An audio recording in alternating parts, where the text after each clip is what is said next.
ഈ ഒരു ആദ്യ ഘട്ടത്തിൽ യു ഡി എഫിൻ്റെ സാധ്യതകൾ വളരെ വലുതായിരുന്നു. അത് യു ഡി എഫിലുള്ളവർ പോലും വലിയ അവകാശവാദങ്ങളൊക്കെ ഉന്നയിക്കുന്നുണ്ട്. വി ഡി സതീശനും പറയുന്നുണ്ട് 100-ലധികം സീറ്റുകളിലേക്ക് പോകും എന്നൊക്കെ. പക്ഷേ ഓരോ ഘട്ടം കഴിയും തോറും യു ഡി എഫിൻ്റെ സാധ്യതകൾക്ക് മങ്ങലേൽക്കുന്നു എന്നൊരു സംശയം ഇപ്പോൾ നിൽക്കുന്നുണ്ട്. ബി ജെ പി എത്ര സീറ്റ് പിടിക്കുമെന്നുള്ളതും വളരെ നിർണായകമായിട്ടുള്ള കാര്യമാണ്. ഒരുപക്ഷെ എൽ ഡി എഫിൻ്റെ ഒരു തരംഗമുണ്ടായാൽ ബി ജെ പി നല്ല രീതിയിൽ സീറ്റ് പിടിക്കാൻ സാധ്യതയുണ്ട്. ഇനി യു ഡി എഫ് തരംഗമാണെന്നുണ്ടെങ്കിൽ ബി ജെ പി എത്ര സീറ്റ് പിടിക്കുമെന്നുള്ളതും ഒരു പ്രധാനപ്പെട്ട ചോദ്യമാണ്. യു ഡി എഫിൻ്റെ സാധ്യതകൾ ഏത് തരത്തിലാണ് കാണുന്നത് ഇപ്പോൾ? യു ഡി എഫിന് തദ്ദേശ സ്വയംഭരണ സ്ഥാപന തെരഞ്ഞെടുപ്പ് വരെ വെച്ചടി കയറ്റമായിരുന്നു. ഉപതെരഞ്ഞെടുപ്പുകളിലൊക്കെ ഉപതെരഞ്ഞെടുപ്പുകളിൽ പ്രത്യേകിച്ച് വലിയ നേട്ടം ഉണ്ടായി.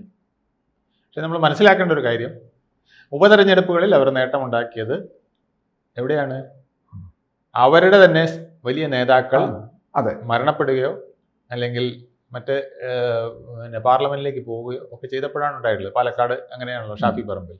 മറ്റേത് ഉമ്മൻചാണ്ടിയുടെ മരണം, പി ടി തോമസിന്റെ മരണം. ഇങ്ങനെ നമ്മൾ നോക്കിക്കഴിഞ്ഞാൽ ഉപതെരഞ്ഞെടുപ്പുകളിൽ ചേലക്കര ഒഴിച്ച്, ചേലക്കരയിൽ CPM അടിച്ചുകൊണ്ട് പോവുകയും ചെയ്തു അവരുടെ സ്ഥാനാർത്ഥി. പക്ഷേ ഭൂരിപക്ഷം കുറഞ്ഞു. നിലമ്പൂരിൽ ഇവർക്ക് കോൺഗ്രസിന് പിടിച്ചെടുക്കാൻ, നിലമ്പൂർ എന്ന് പറയുന്നത് കോൺഗ്രസിന്റെ മണ്ഡലമാണ്. കോൺഗ്രസിന്റെ മണ്ഡലം, കോൺഗ്രസിന്റെ ശക്തി കേന്ദ്രം. അവിടെ അൻവർ വന്ന് മുസ്ലിമിന്റെ കുറെ വോട്ടുകൾ പിടിച്ചത് കൊണ്ടാണ് അത് CPM കിട്ടിയത്. ഇപ്പോഴും 10-20,000 വോട്ടുകൾ അദ്ദേഹം, 15,000-ന് പുറത്ത് വോട്ടുകൾ അദ്ദേഹം നേടി അല്ലേ? ഈ പ്രതികൂല സാഹചര്യത്തിൽ പോലും അൻവർ നിലമ്പൂരിൽ നിന്ന് വോട്ട് പിടിച്ചു. അപ്പം നിലമ്പൂര് ആര്യാടൻ മുഹമ്മദിന്റെ കോട്ടയായിരുന്നു. ആര്യാടൻ മുഹമ്മദ് വർഷങ്ങളായി വെച്ചുകൊണ്ടിരുന്നൊരു കോട്ടയാണ്. ഒരിക്കൽ മാത്രമാണ് 1982 മാത്രമാണ് അവിടെ TK ഹംസ നിന്ന് ജയിച്ചിട്ടുള്ളത്. അത് ഒഴിച്ചാൽ ബാക്കി എല്ലാ സന്ദർഭങ്ങളിലും 87 TK ഹംസ അവിടെ നിന്ന് ജയിച്ചു. അതിന് മുമ്പ് കോൺഗ്രസിൻ്റെ സ്ഥാനാർത്ഥിയായിട്ട് TK ഹംസയെ സ്ഥാനാർത്ഥിയായിട്ട് നിർത്തി. അങ്ങനെയും ഒരു തവണ അദ്ദേഹം ജയിച്ചിട്ടുണ്ട്. അപ്പം എന്തു നോക്കിയാലും ഈ മണ്ഡലങ്ങളൊന്നും LDFിൻ്റെ മണ്ഡലങ്ങളെന്ന് പറയാവുന്നതായിരുന്നില്ല. അപ്പോൾ അതിലെ വിജയങ്ങൾ തീർച്ചയായിട്ടും അത് UDFന് തന്നെ വന്നു. അതിൽ നല്ല ഭൂരിപക്ഷവും കിട്ടി. കാരണം ഭരണവിരുദ്ധ വികാരം അന്നേ ഉണ്ട്. 10 വർഷത്തെ ഭരണവിരുദ്ധ വികാരവും കൂടെ ഉണ്ട്. സ്ട്രെയിറ്റ് ഫൈറ്റും ആയിരുന്നു. അവിടെ ഒന്നും BJP വലുതായിട്ട് റോളിൽ വന്നിട്ടില്ല. അപ്പോൾ LDF UDF ഫൈറ്റാണ് നടന്നിരുന്നത്. അപ്പം അങ്ങനെ നടക്കുന്ന സ്ഥലങ്ങളിൽ കോൺഗ്രസിന് മേൽക്കോയ്മ ഉണ്ടായിരുന്നു. പക്ഷെ ഇപ്പം അങ്ങനെയല്ല. ഇപ്പോൾ പിക്ചർ മാറിയിരിക്കുന്നു. 140 മണ്ഡലങ്ങളിലും ഏതാണ്ട് BJP ഒരുവിധപ്പെട്ട സ്ഥാനാർത്ഥികളെ നിർത്തിയിട്ടുണ്ട്. അവിടെ അവർ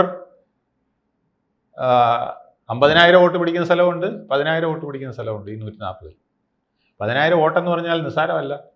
ഒരു മണ്ഡലത്തിലെ ഭൂരിപക്ഷം ചിലപ്പം 1,000-2,000 വോട്ടായിരിക്കാം. അവിടെ BJP 10,000 വോട്ട് പിടിക്കുകയാണ്. ഏറ്റവും മോശമായ സ്ഥലത്ത് പിടിച്ചാൽ പോലും അത് LDFനോ UDFനോ ദോഷമായിട്ട് വരും.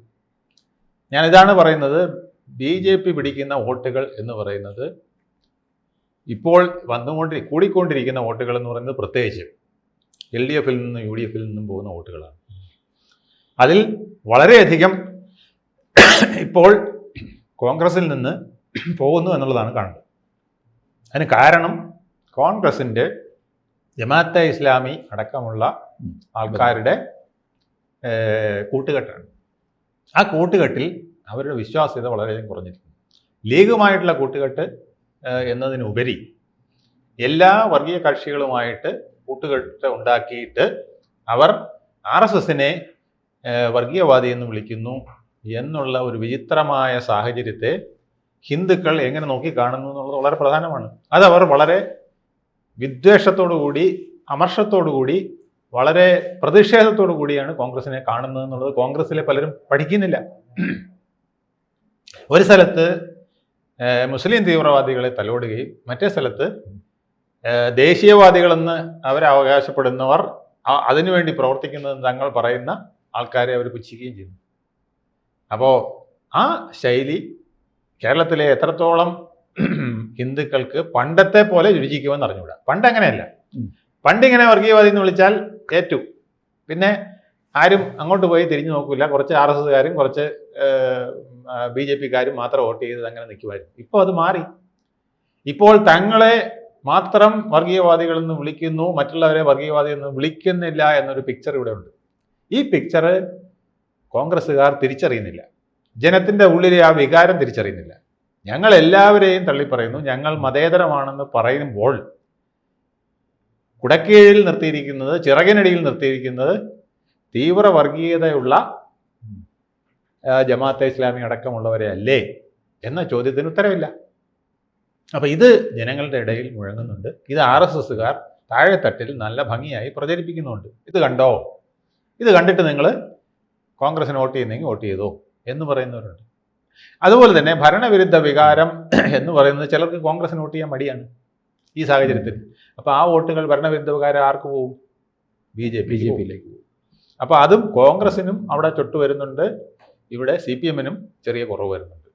ഇതിൻ്റെ ഫലമായിട്ട് ഒരു 60-നും 70-നും ഇടയ്ക്ക് സീറ്റിൻ്റെ ഒരു ബാലൻസിലേക്ക് LDF UDF പോകാനുള്ള സാധ്യത കൂടുതലാണ്.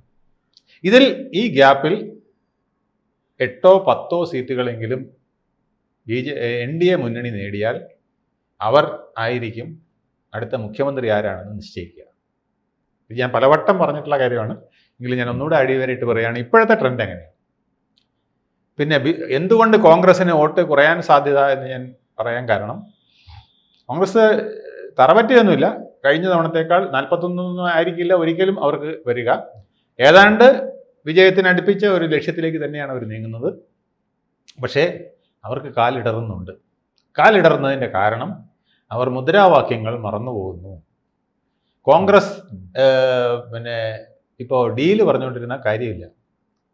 CPM-ഉം BJP-യും തമ്മിൽ ഡീലുണ്ടെന്ന് പറഞ്ഞുകൊണ്ട് ഒരു ഗുണവുമില്ല. ഇതൊക്കെ ഒരുപാട് പ്രാവശ്യം കേട്ട് ജനങ്ങൾ തഴമ്പിച്ചതാണ്. നിങ്ങൾക്ക് ഭരണവിരുദ്ധ വികാരം മുതലാക്കണമെങ്കിൽ ഭരണവിരുദ്ധ വികാരത്തിൻ്റെ കാര്യങ്ങൾ കൂടുതൽ പറയണം, അല്ലേ? എന്തുകൊണ്ടാണ് ഈ ഭരണം മോശമായത് എന്ന് കൂടുതൽ ശ്രദ്ധയിലേക്ക് പതിപ്പിക്കണം. അയ്യപ്പ ക്ഷേത്രത്തിനെയും അവിടുത്തെ സ്വത്തടിച്ചു കൊണ്ടുപോയതും സ്ത്രീ പ്രവേശനവും അടക്കമുള്ള പ്രശ്നങ്ങളിലെ കാര്യങ്ങൾ ലൈവാക്കണമെങ്കിൽ നിങ്ങൾക്ക് അതും പറയണം.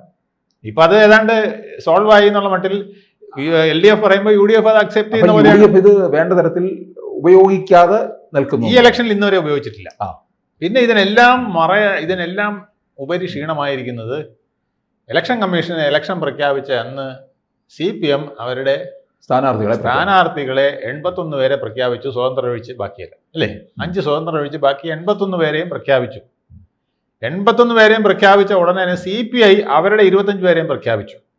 അപ്പം ഏതാണ്ട് മിക്കവാറും മണ്ഡലങ്ങൾ നിറഞ്ഞു നിൽക്കാനുള്ള സ്ഥാനാർത്ഥികൾ അവിടെ ആയി എന്ന് നമ്മൾ മനസ്സിൽ പറഞ്ഞുകൊണ്ടിരിക്കുമ്പം എല്ലാ സ്ഥാനാർത്ഥികളും ചുവന്ന കൊടിയും ഷാളും ഒക്കെ അണിഞ്ഞ് വണ്ടി കയറുകയാണ്. വലിയ ഘോഷയാത്രയായിട്ട് സ്ഥാനാർത്ഥിയെ വഹിച്ചുകൊണ്ട് പോകുന്ന സീൻ. അപ്പോൾ ഇലക്ഷൻ ഫസ്റ്റ് സ്റ്റാർട്ട് അവർക്ക് കൊടുക്കാൻ കഴിയും. അപ്പോൾ കോൺഗ്രസിന് എന്താ സംഭവിച്ചത്? ഞങ്ങൾ ഈ യാത്രയ്ക്ക് മുമ്പേ തന്നെ സ്ഥാനാർത്ഥിയെ പ്രഖ്യാപിക്കുമെന്ന് പറഞ്ഞു. VD സതീശൻ്റെ യാത്രയ്ക്ക് മുമ്പ്. യാത്ര കഴിഞ്ഞു, യാത്രയിൽ പ്രഖ്യാപിക്കുമെന്ന് പറഞ്ഞ് നടന്നില്ല. യാത്ര കഴിഞ്ഞിട്ട് പ്രഖ്യാപിക്കുമെന്ന് നടന്നില്ല. പിന്നെ ഇലക്ഷൻ പ്രഖ്യാപിച്ചു കഴിഞ്ഞാൽ ആ നിമിഷം ഞങ്ങൾ പറയുമെന്ന് പറഞ്ഞ് നടന്നില്ല.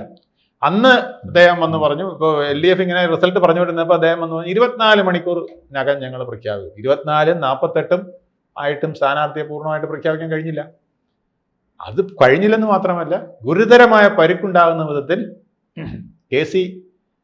KS ബ്രിഗേഡും K സുധാകരനും രംഗപ്രവേശനം ചെയ്തതും അവർക്ക് ക്ഷീണം വന്നു. ഈ ഇമേജ് എന്ന് പറയുന്ന ഒരു സാധനം ഉണ്ടല്ലോ, നമ്മൾ ഈ കണ്ണാടി പോലെയാണ്. അതെ, കണ്ണാടി എങ്ങനെ ഇരിക്കണം? അതിൽ പൊടിയടിക്കരുത്, അല്ലേ? പൊടിയുണ്ടെങ്കിൽ ആ പൊടിയെല്ലാം മാച്ച് നല്ല ക്ലീനാക്കി വെച്ചാലേ കണ്ണാടിയിൽ നമ്മുടെ മുഖം തെളിയുകയുള്ളൂ.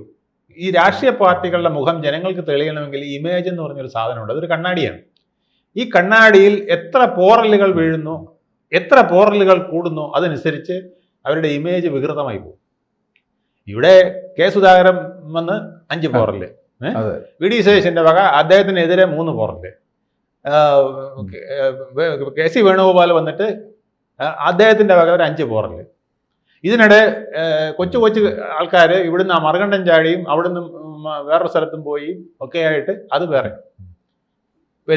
പിന്നെ സ്വതന്ത്രനായി മത്സരിക്കുമെന്ന് പറഞ്ഞ് വീണ്ടും പോറൽ. ഇങ്ങനെ പോറലുകൾ വന്നു കഴിഞ്ഞാൽ ഈ ഇമേജ് എങ്ങനെയായിരിക്കും?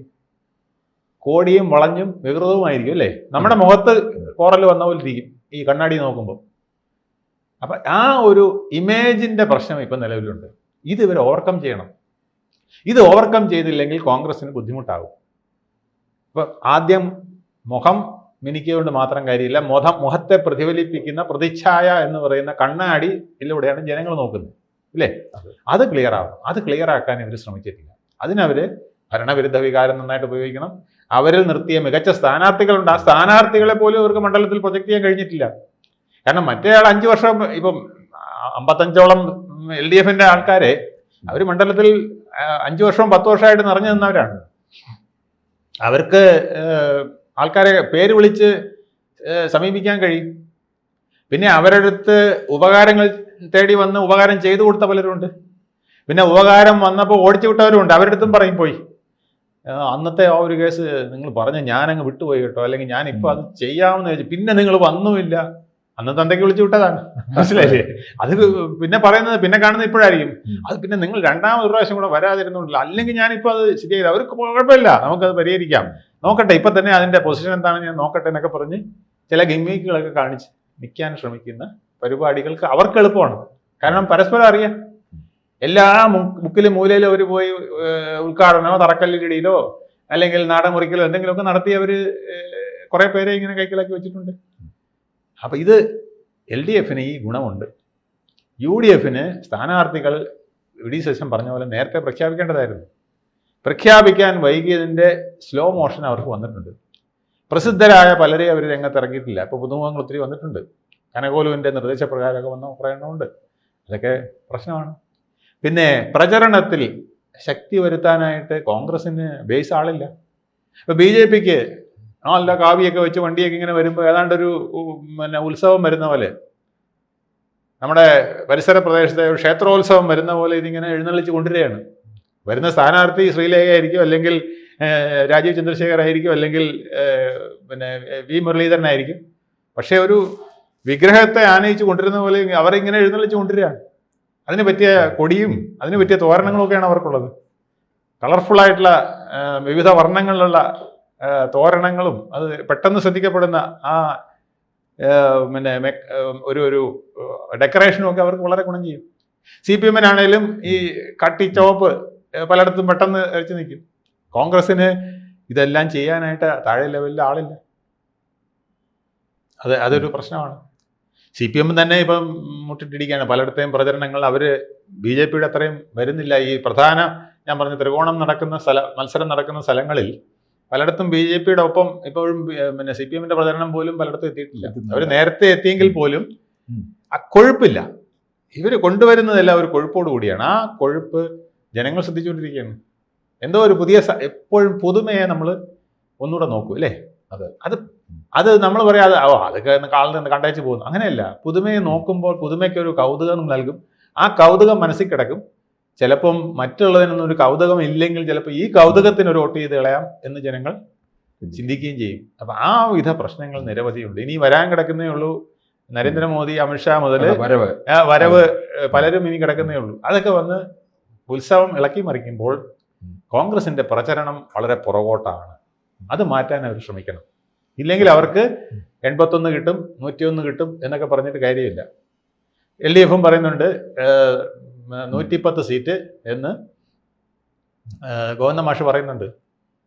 നമ്മുടെ സമ്പത്ത് പറഞ്ഞ് 108 സീറ്റ് എന്ന്. ഏഷ്യാനെറ്റിൻ്റെ ഒരു പരിപാടിയിലെ മറ്റാണ് 108. അപ്പോൾ വിനു വിജയനാണോ മറ്റേ ചോദിക്കുന്നത് 108 എന്ന് പറഞ്ഞാൽ മറ്റേ ഡെഡ് ബോഡി കൊണ്ടുപോകണ ആംബുലൻസ് ആണെന്ന് പറഞ്ഞ് ചിരിക്കുന്നതും കണ്ടു. അപ്പോൾ 108 കിട്ടണമെങ്കിലും 110 കിട്ടണമെങ്കിലും ഒന്നും പറ്റിയ കേരളമല്ല ഇന്ന്. കേരളം മാറി. അത് എത്രത്തോളം മാറി എന്നുള്ളത് പൂർണ്ണമായും പെട്ടി പൊട്ടിച്ചാലേ പറയാൻ പറ്റുള്ളൂ. പക്ഷേ മാറ്റമുണ്ട്. മാറ്റം രണ്ട് മുന്നണികൾക്കും അടി കൊടുക്കുന്ന ഒരു മാറ്റമുണ്ട്. ആ അടിയൊഴുക്കുകൾ നിങ്ങൾ കണ്ടില്ലെങ്കിൽ കൂടുതൽ വിപത്തുകൾ സംഭവിക്കും. ഒരു തൂക്കുമന്ത്രിസഭയ്ക്കുള്ള സാധ്യതയും കൂടും. കൂടുതൽ വാർത്തകളും വിശേഷങ്ങളും നിങ്ങളിലേക്ക് എത്താൻ ABC മലയാളം സബ്സ്ക്രൈബ് ചെയ്യുക, ബെൽ ബട്ടണും അമർത്തുക.